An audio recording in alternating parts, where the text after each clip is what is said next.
Hi, folks. Welcome to the 6th episode, at last, yay, of Indie News Publishers Speak. I'm Jason Pramas of BINJ, and why doesn't everyone introduce themselves as usual? I'm Brian Zayatz from the Shoestring out in Western Massachusetts. I'm Joanna Detz. I am in Rhode Island, and I'm the publisher at ecoRI News. And yeah, BINJ is Boston Institute for Nonprofit Journalism. Sorry. So today we have kind of a broad topic that starts off with a narrow kind of snapshot of the field that we're looking at, journalism, right? Like person named Lisa Rowan. I will hold up one of the many printouts I have today. And for those of you that don't know, we've discovered by doing a lot of these shows, my colleagues at BINJ and I in particular, that, you know, if you start putting up stuff on screen and then you try to make short videos, like, you know, you get like the person who's talking, their face is shoved up in one corner and then there's part of like, you know, a website and it looks terrible. So that's why paper, it's one reason for paper.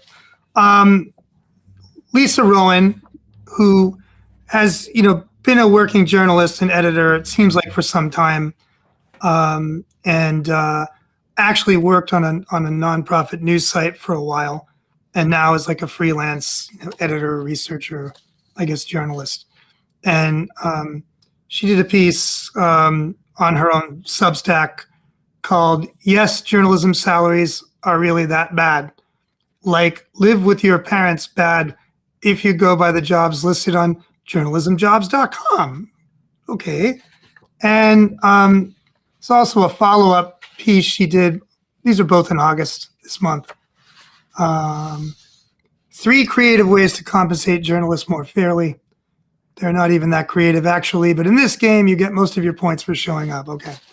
So the point of the original article was to say that, you know, journalism salaries have stagnated or declined. Job ads today list pay lower than the author's starting salary from 2008. Goes into the root causes a bit, which we've discussed before on this show. I mean, you know, why is journalism in such bad straits? Well, you know, I mean, in brief, you know, Craigslist, the internet in general, and, you know, sort of evil multinationals that have been eating up smaller publications and squeezing them for every last drop of profit and casting them away like so much garbage. In brief, that's why we are where we are. Now we can add to that list so-called AI. We've discussed that a lot recently on this show.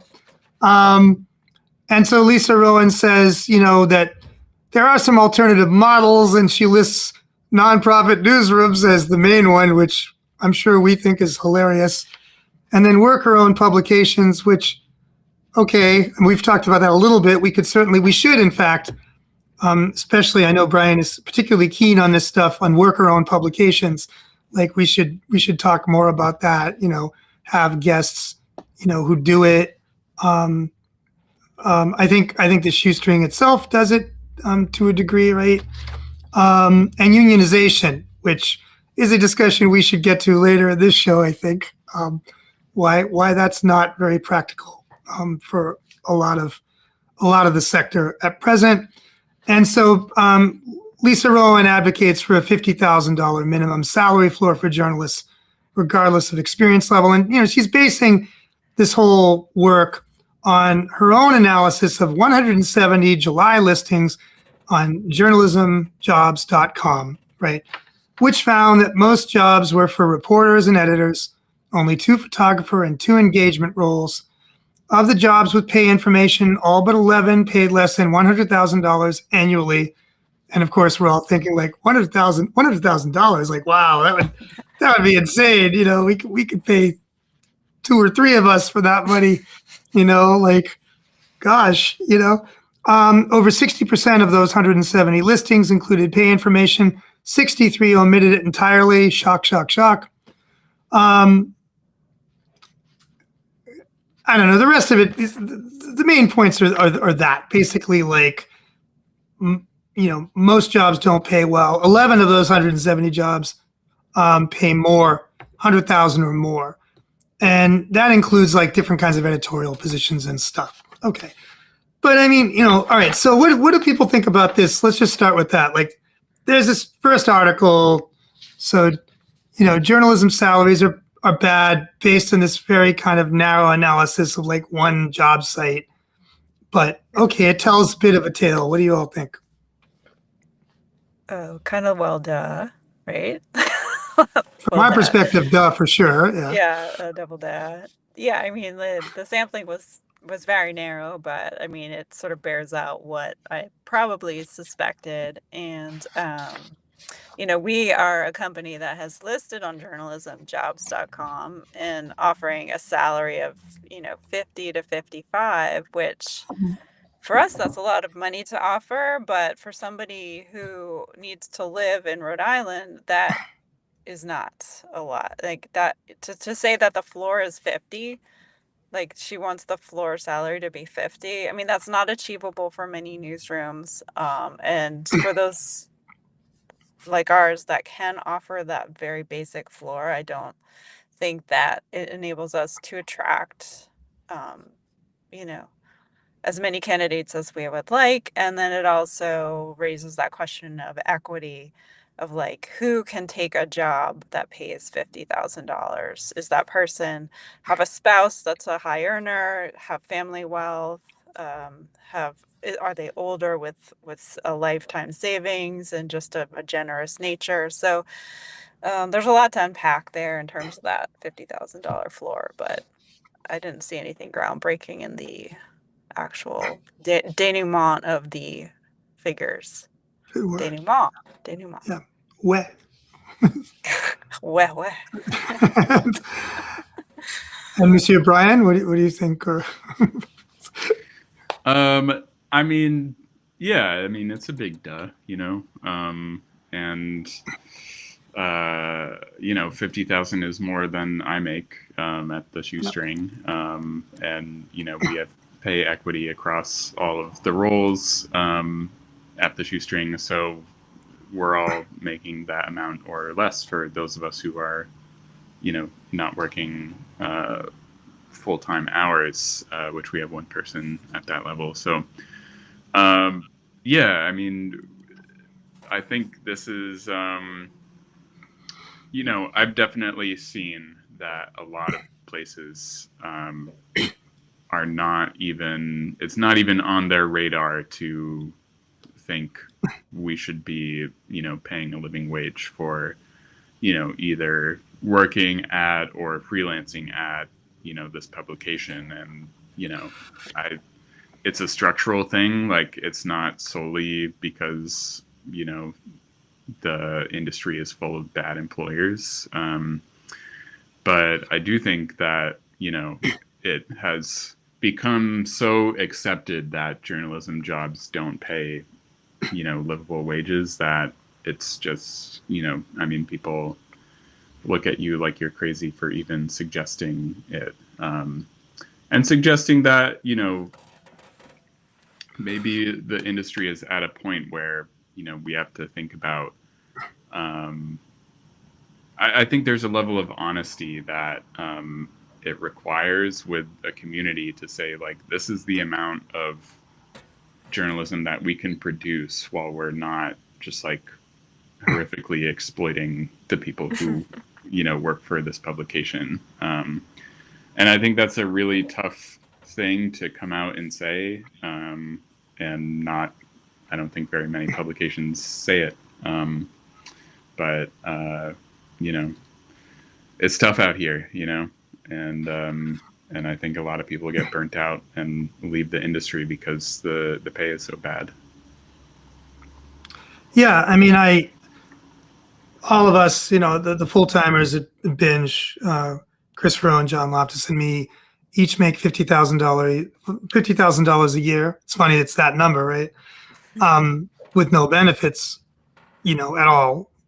And that's the best we've been able to do in over 11 years of BINJ. And 7 of those years, we also had Dig Boston, an 80,000 circulation commercial weekly. Between 2017 and 2023. And that didn't increase what we were making. I mean, in that period, we were making 42.6 right? 50 is new in the last year, right? And then we have, Linda Pinkow making, I forget, 20 or 25 at a quarter time, because, a development staff person's worth a lot more, right? Frankly, right? Someone who can raise money is always going to be worth more and at least in the nonprofit journalism sector, than reporters and editors. It's very similar to the way salespeople on the commercial side always make more money, almost, except for larger operations where there's higher level editorial staff, with a lot of seniority that might make more than a typical salesperson, but not a sales manager. It's always thus. Whoever brings in the money will typically get more money, in more kind of cooperatively structured arrangements, of which there are few as of yet. Like ours, it would be somewhat different perhaps, but if we're talking full timers. But the big thing is that I don't know what this this led me to start doing a bunch of research, right? I have a policy background academically, I was trained in this stuff. And any good journalist can do this kind of stuff anyway.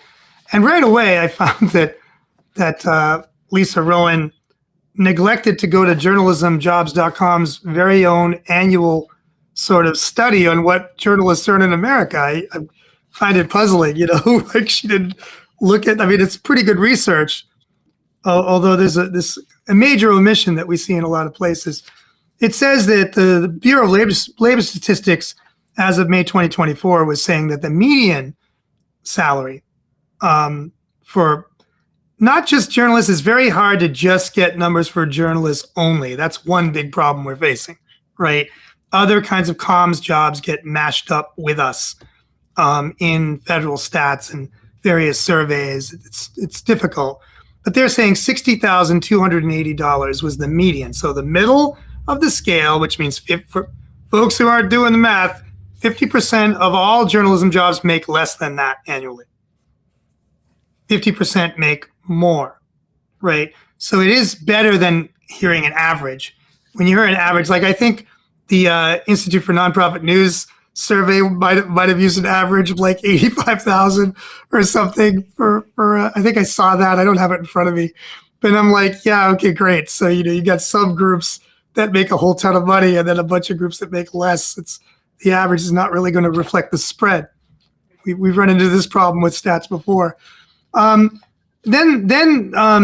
they break out here at journalismjobs.com the entry level range of 35,000 to 45,000 under 3 years experience. Mid-career median, this is hilarious to us, I think, 58,000 to 70,000 with 4 to 9 years experience, and for those playing along at home, I'm 59 and I've been a journalist the better part of 40 years. So yeah, 50,000 today money is the most money I've ever made as a journalist. So I don't know. And then interestingly, the business journalism median, which proves what I tell my interns, like you want a job in the industry and you want to make decent money, be a business reporter. It seems to be true. 96,316 as of last year, according to a Reynolds Center survey. This isn't as hard as the data with the BLS, but yeah, they make the median salary is undoubtedly higher for them.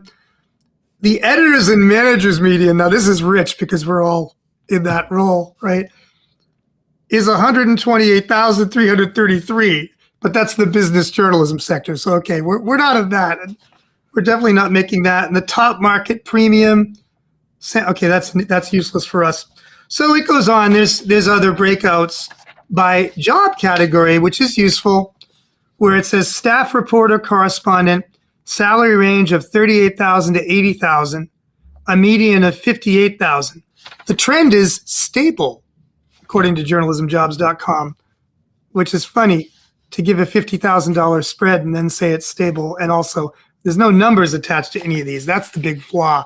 How many people work these jobs, right? Like, we don't know here. Business finance reporter, 65 to 130,000. Data journalist, 70 to 140,000. which is in these are both rising in opportunity, supposedly. Investigative reporters, 60 to 120,000, rising. Demand is moderate. Copy editor, 40 to 72,000. And then it goes into editors, producers. Photojournalists, this one's hilarious, 35 to 80,000. Who's hiring photojournalists? I'm a photojournalist. I mean, I hired myself, but not as a photojournalist. I don't hire photographers. I mean, it's like everyone has a phone. They can use that. What are we going to do? We don't have money. Freelance writer reporter, 25,000 to 85,000. Now that's very funny. With a median of 45, the trend is variable and the demand is variable. Like, this is a useless stat and it's also wrong. All right. And then there are salaries by experience level. Entry level 1 year, 35,580. Early career, 46,000. Mid career, 58 to 70. Senior, 72,870. 20 plus years, 77,000. Senior editor director, 128,000. And it breaks it out by market a little bit. And Boston, which I'm in, is here. Annual average salary, now they're averaging 65 to 88,000. Plus 10 to 48% of the national average, which is, again, a useless stat. And it's like education, health, and science beats are kind of hot. Well, all right. So, I mean, there's that. Those are stats based on larger numbers of people. It's not just 1 month at one jobs website with 170 jobs. But then, okay, the question is, well, how many people are there in journalism, right? Like that would be helpful. So the Bureau of Labor Statistics in 2024 said the number of jobs was 49,300. And the job outlook for 2024 to 2034 was a minus 4% decline. And that's not nearly dire enough. That's not what we're seeing. But 49,300, okay. And then problem is that group, it's called news analysts, reporters, and journalists when you look at the actual BLS breakout. And that includes newspaper, periodical, book, and directory publishers. These are where the industries people are working in, supposedly, right? Radio and television broadcasts, media streaming distribution services, social networks, and other media networks and content providers. Those are the three big ones. Then motion picture and video industries, computer systems design and related services, telecommunications, and employment services, like temp companies. Mm-hmm. So, and, then I'm like, okay, so that's the breakout. We understand that people actually working journalism jobs are probably restricted largely to the first two categories, which here gives about 26,000 people, by my read, right? And interestingly, they break out the market, Massachusetts. So Brian and I are in Massachusetts, listing the 2024 employment at 810 reporters.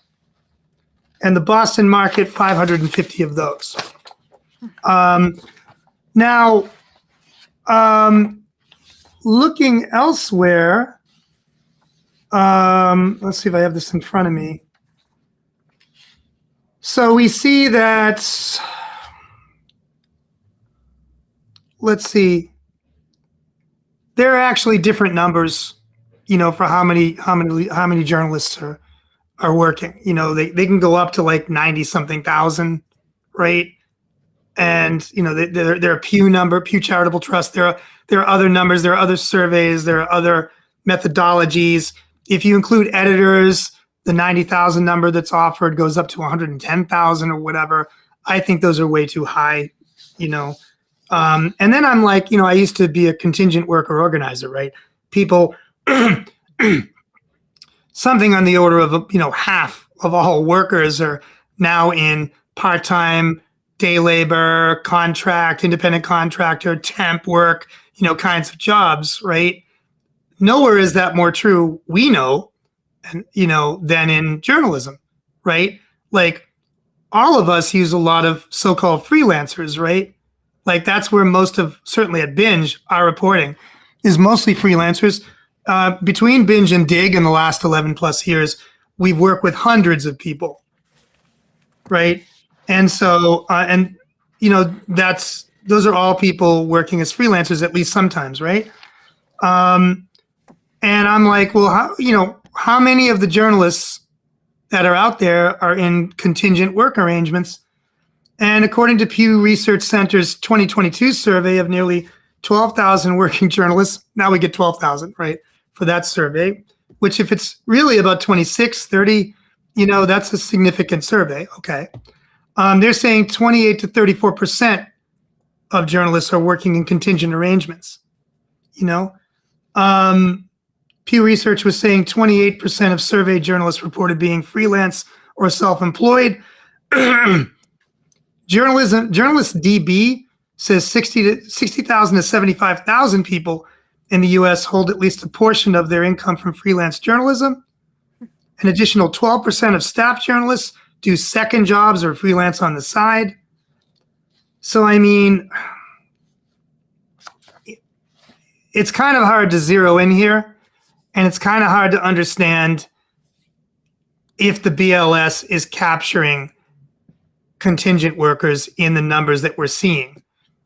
In this summary, it's saying that the BLS counted approximately 39,250 employed journalists in 2025, though this figure likely undercounts freelancers, since BLS data primarily tracks traditional employment arrangements. And that was the problem I was having doing research on contingent work 20 and 25 years ago. So that hasn't changed. And I'm sure under the Trump BLS, things can only be worse, right? So what I'm saying here is that the Lisa Rowan's schema doesn't work, right? My thinking is that if you're looking at this as an iceberg, which is always a nice thing to do, most of people working in journalism in some fashion are actually freelancers. I don't even think that these surveys captured enough, right? Because even if we're going to be super narrow like Lisa was, if I just look at my own outfit, the only staff people, we've only ever had 3.5 staff people, 2.5 staff journalists or editors at any one time. That was the apex. Currently, it's 2, Chris Ferrone and me, out of 3.25 staff, right? With the base rate of 50,000. Everyone else that works with us, right? The 20 interns I have right now, and then in the last year, certainly dozens of professional journalists who are freelancing. Virtually all of whom except 2 are just freelancing and then doing some other gigs. But the other 2 actually are staff reporters, maybe 3, right? Full-time journalists, right? Doing it on the side with us. I think that's very typical. So that all in the background, what do you all think? Where are we at? Do we even have people making the kinds of median wages typically, like having full-time jobs at journalism that we see around us in nonprofit journalism and in general journalism? I think there are some outfits where we do see people at the higher end of, like INN publishes, and I think I missed this year's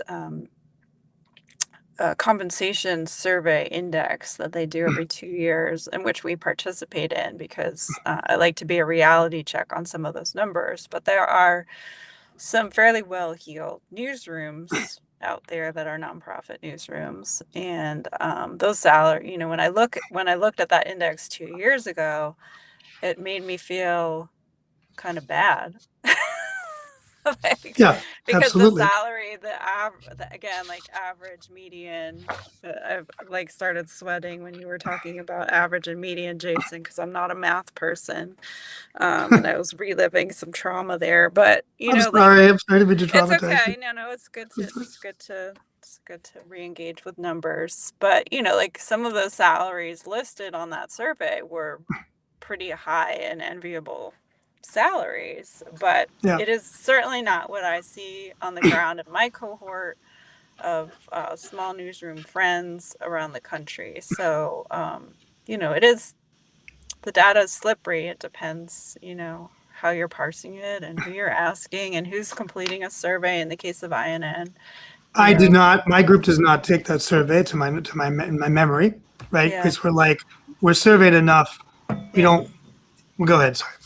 Well, I didn't take it this year because I mean, I have had a similar experience as you, Joe, where, I've taken the survey in the past, and, when it comes out, it usually is like, oh, like things are looking okay. And but I mean, I think there's a way also where, like if you're looking at percentages for the Shoestring, for example, like, yeah, we grow every year, but, we've grown from nothing to a little, and so, it's like we can say, sure, like, X, number of survey respondents like experienced growth, or, their pay grew, or they hired, a person, or, whatever it is. And, I do think a lot of, yeah, I mean, I don't know if part of it is a sampling issue where, there are certain publications that aren't answering, these surveys, and it tends to be publications that are struggling, I'm sure is true. But yeah, I mean, I find the framing frustrating. And so, it's, I guess what is nice to see, whether it is in, this, the data that you pulled together, Jason, or, whether it is in this Substack article, which, we can certainly talk about the limits of it, but at least we can say, like, let's talk about the reality, which is that, there are haves and there are have-nots. And, it's funny for us here in Western Mass, we still have daily papers, and we have a NPR affiliate, and, the scale of what happens even within a single organization can be so different. Like my colleague Dusty, who is a co-editor with me at the Shoestring, he also makes $40,000, and he makes more than what he made when he was working at one of the local daily newspapers. At the same time, like, we have a NPR affiliate here where, some of the staff there are union, but newer staff are not because of some, changes that happened a number of years ago that are not worth getting into. But, there are some pretty significant pay disparities that happen there. And then, of course, now that NPR affiliate is under the umbrella of WGBH, which just has astronomical salaries for the people that are running that operation. And so, there's, and yet we all collaborate. So I do think there's this way that, someone who is reading, X news article, just really has no idea about the labor picture behind what they're reading. And I think that's true all over the place. It can be pretty hard as a reader, as a, follower of, of the news, to actually know what's going on and how the sausage is made. Well, there's another missing thing in this whole discussion, right? Which is, and this has gotten me in trouble with not an inconsiderable number of journalism departments in the Boston area and beyond. We have all these journalism colleges, journalism departments at colleges and universities all over the U.S., gamely pumping out thousands of new graduates a year. Thousands. Now, how many? We don't know. Try to find out. Try to find out how many journalism grads there are, undergrad and stuff, specific numbers. And there's got to be a reason for this, but maybe simply that nobody tries to collect the data, which is a common problem. But but I did find one piece in Higher Ed Dive that referred to it from 2022, referred to a then new report from the Georgetown University Center on Education and Workforce on the payoff of journalism programs.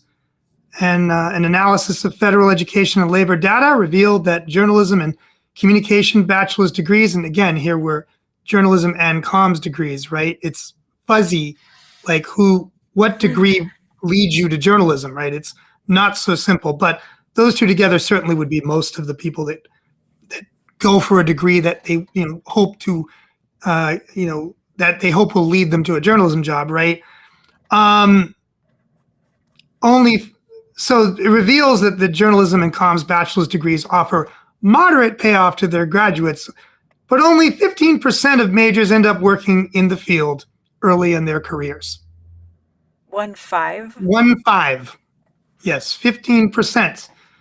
Newsroom employment has declined 26% since 2008. And of course, again, that's only looking at the full-time sort of like jobs, which a lot of these other stats are also looking at, and not all the other employment arrangements in the field and the huge numbers of people darting in and out of them because they can't make a living, right? So I mean, yeah, 15%.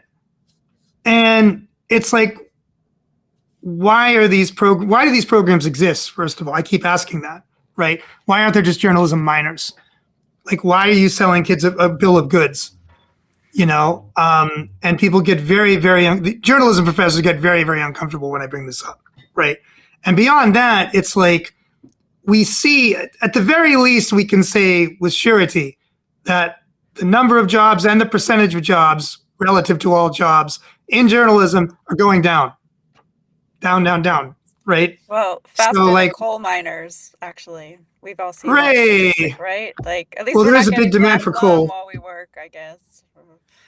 Oh God, yeah. So I mean, it's even worse, right? Because there's an endless supply. There's a reserve army of labor, as Marxist economists typically like to discuss, right? That makes everything worse, right? It's like you've got this endless flood of people desperate for a gig coming out of school with huge debt. Of course, that's addressed to some degree, I think, in that study I was mentioning as well. Debt loads. And I noticed that their debt stats are very optimistic. $700 a month payment on student loans. I'm like, yeah, no. Especially now, no, it's not going to be that little.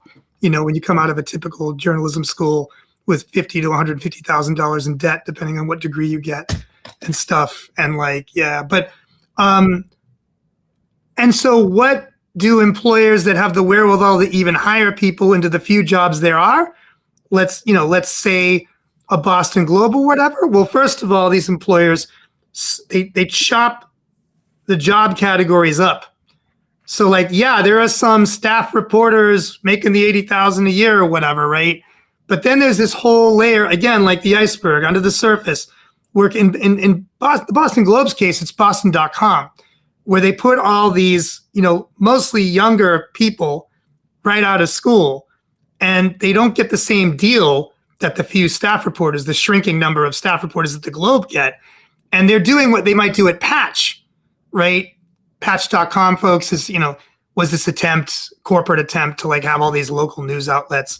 And for a while they had several hundred or more.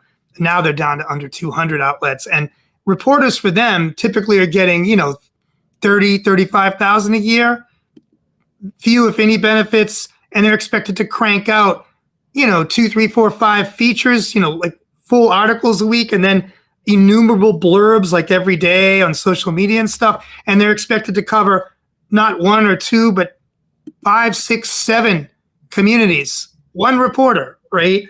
And just pump out stuff like this. And so people burn out and there's no job ladder. Like patch jobs go nowhere.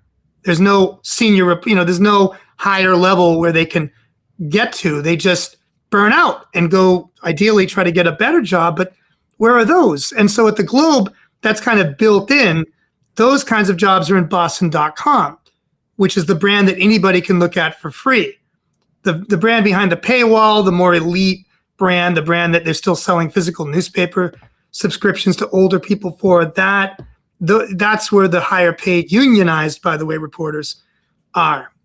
So let's jump off of this stuff now, even going into unions if you all want, because you're starting to see where I'm coming from with unions, like who's unionized, who can be unionized.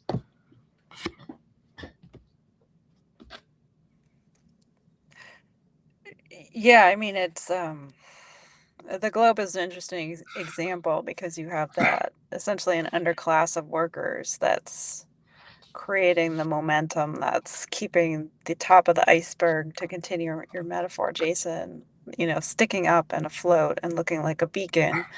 So, I mean, that's categorically unfair. I will say, like, the journalists that I know who are unionized they do have like a decent salary. The Providence Journal reporters are union, and they, get relatively competitive salary and benefits for, based on the numbers that we were discussing earlier. So, but, for the nonprofit sector, I don't really see unionizing as a solution, especially in small newsrooms like ours, where, the publishers are benevolent and giving as much as the budget will allow to cut, like for us, salary is our biggest expense. It's like 90% of our, budget goes to pay workers' salary. And we do also offer a health insurance stipend. So, we're doing everything we can. So I don't see union as a solution for nonprofits per se, because so many of us are doing everything that we possibly can. And if my employees came to me with a collective bargaining agreement, I'd be joining with them, but I wouldn't be able to satisfy any demands that Yeah. they might have on management. So it's kind of comical to think about that. But yeah, curious what Brian thinks, and especially like the worker co-op side of it, if we've seen success in that area. Yeah, I mean, like for another, data point when we're talking about unions and, especially in the nonprofit sector, like, I would urge everyone who listens to this to go, read up on the years-long battle that took place in Pittsburgh at the Pittsburgh Post-Gazette.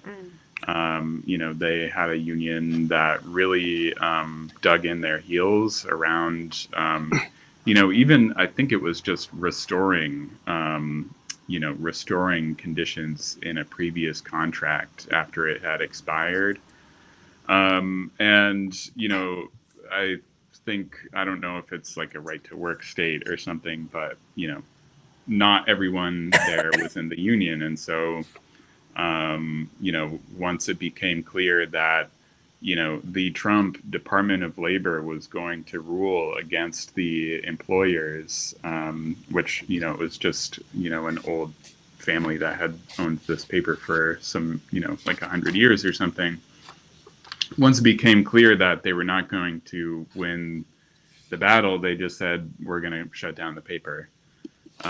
So then you have Venetoulis Institute, which runs the Baltimore Banner. Is that right? A nonprofit, a parent nonprofit out of Baltimore comes in, says they're going to buy the Post-Gazette. They proceed, their, first order of business is a round of layoffs, and, they lay off 80% of the people who were involved in the union. So, I think, again, it's like, this is one of many ways where we see this like bifurcated, landscape in nonprofit news where, on the one hand, like there are, people like us who are operating at this much, much smaller level where, it's like, yeah, unionize, like the money isn't there. And at the same time, it's like you also have these really large nonprofits that functionally just operate as a for-profit business. And, so I guess, I agree with you, Joe. Like, I don't know that unionizing is something that is actually going to save workers when a lot of people are just not, are working for publications that just don't have the money, And to touch on the topic of worker co-ops, like, I'm sure, Jason, I don't know about you, Joe, but, every year we talk about budgets together. At the Shoestring, we set our salaries collectively.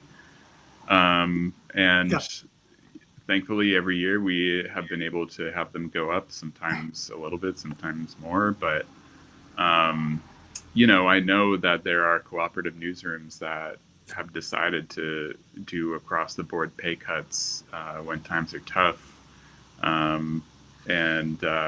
I think that happened at the Appeal, which, has since, they don't exist as their own entity anymore. So, again, it's like any amount of cooperation that can be introduced into this industry, I'm happy to see. But, really, we're talking about, just money isn't there, or we're talking about, these big chains where the money is, being hoarded or it's being extracted, like here in Western Mass. I mentioned my colleague Dusty came from a unionized newsroom at a daily paper. He was one of the leaders of that union drive, but still never made more than $40,000 working there. And there's not really, a union is not going to stop, an owner like Newspapers of New England from just continuing to run a publication into the ground. And, once they're done extracting everything they can, like, I don't have faith that they see the value in, this community having a daily newspaper. Like, they're in it for the money. So, that's what we're up against.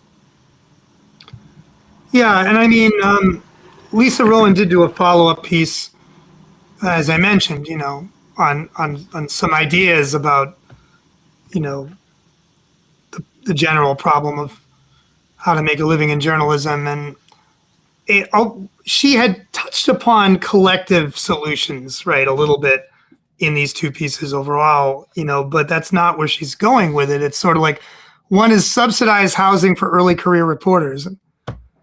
And I'm like, I have a number of responses to that. I mean, the model is the Providence Independent, having just come up, their nonprofit came up with $500,000. What?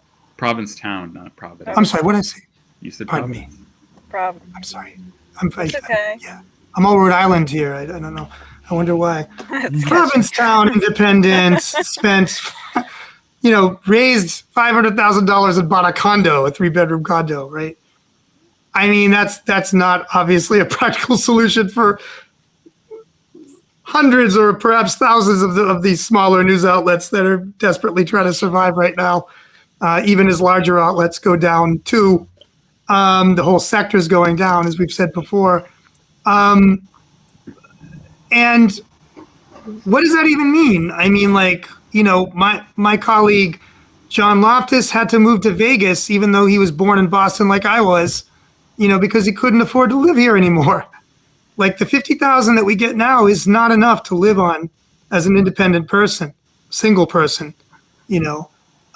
certainly, right? You need more like $75,000, $80,000 a year or more with inflation, So it's like, and so it's not, even if that was some kind of solution in some way, and even if it was possible for most publications, certainly smaller ones,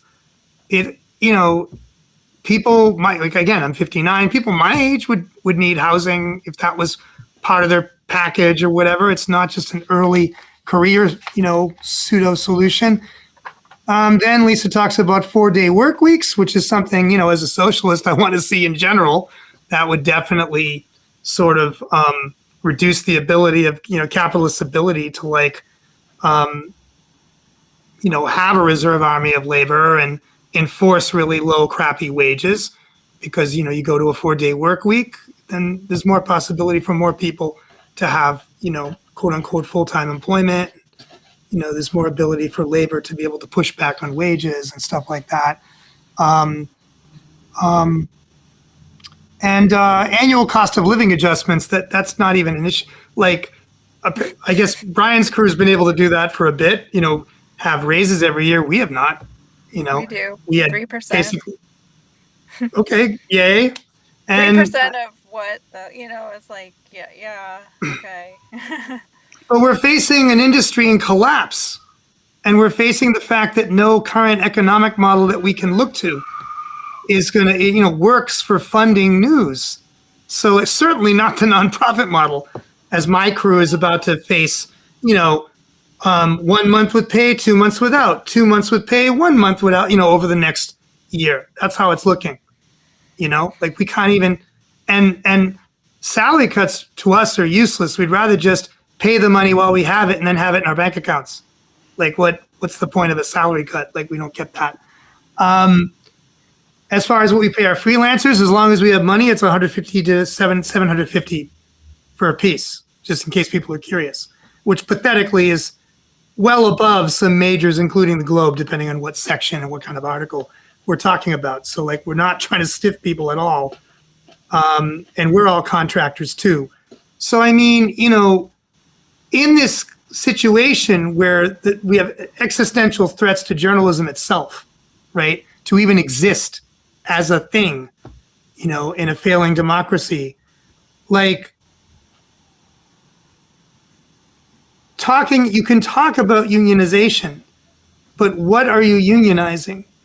As my colleagues have already raised, like a lot of the outlets that survive out there are tiny, and the staff that exists can't even pay itself properly or regularly necessarily. Depends, right? And isn't hiring new staff people. So, okay, you can say, well, unionize the freelancers. All right, well, I used to be in leadership of the National Writers Union. It still exists. It's been around, since the 80s, right? Since 81. Our apex was in the 90s. It's very difficult to regularize employment for people in irregular jobs, right? It's like trying to organize on sand, as I used to say. There's no firm footing. How do you decide who's in a union unit? How do you decide, you know what I mean?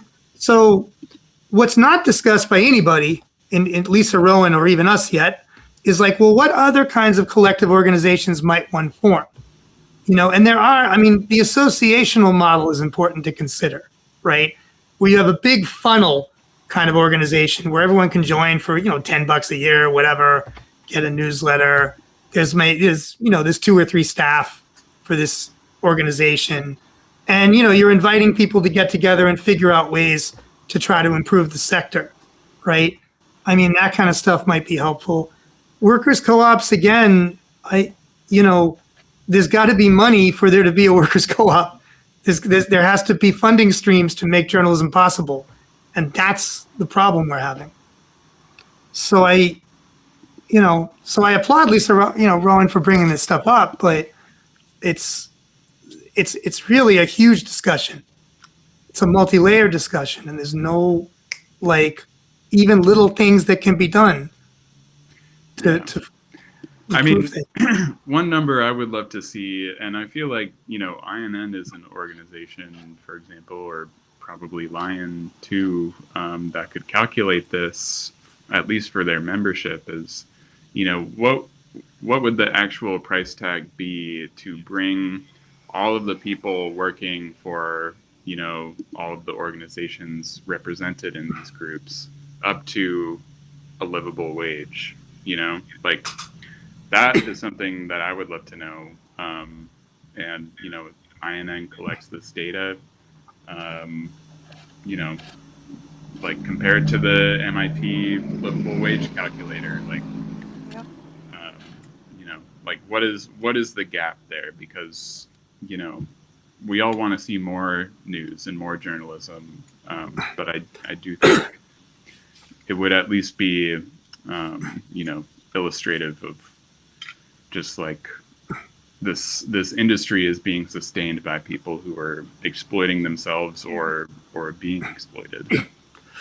Yeah. Yeah, I think that's maybe too sad of a story, right, for INN. But Jason and I were actually talking before you hopped on, Brian, and I was saying, like, I wish I could do something kind of along those lines of quantifying all of the underpaid and unpaid labor that people in nonprofit newsrooms, specifically put in. I know so many people who don't pay themselves, or just do it because they have the passion. And you shouldn't have to take the oath of poverty to do this job. And for many of us, serving the community is a calling, but we also have to live, and people have to understand that. And so in a sense, like, it pains me to say it, but we're all sort of cheapening our own labor when we do this and make it invisible. And I'd love to see people just be braver in talking about that side of the story. I know Alice Dreger, when she was running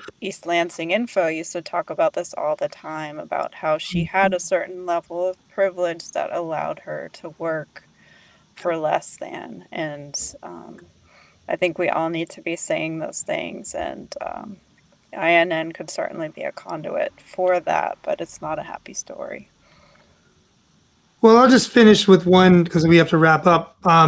One collective change that could make a big difference for journalists on the ground.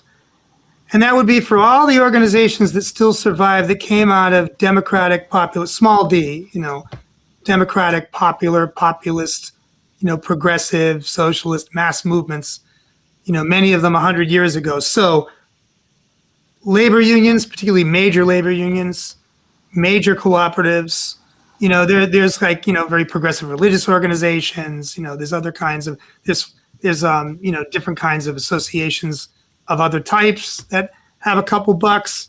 There are billions of dollars in these kinds of organizations, and virtually none of it is put into journalism. Like, it would be nice if we could have conversations, because working capital is what, and I'll be coming back to this, you can be sure. Brian doesn't know it yet, but Joanna does, because we were talking beforehand. If these institutions would provide working capital to publishers like us all over the US, right, who can work in federations of various types to make, use the money more efficiently, then we could guarantee, a unionized, well-paid, and larger workforce, that was able to provide job ladders over decades, which is what's needed to have a stable journalism sector, and that will benefit democracy and those very organizations tremendously. So that's the way I want to see people thinking. Not like, oh, what little, maybe if we sold macrame, maybe that would, like that. No, this is hippie bullshit. I'm sorry. No disrespect to macrame, by the way, but God, that was our strategic plan, Jason. Sorry. So any other closing thoughts before we close? I can't top the macrame. Yeah. Okay. Well, then we'll be back when we're back. We don't know exactly, but at some point in the hopefully near future with the next episode. Everyone.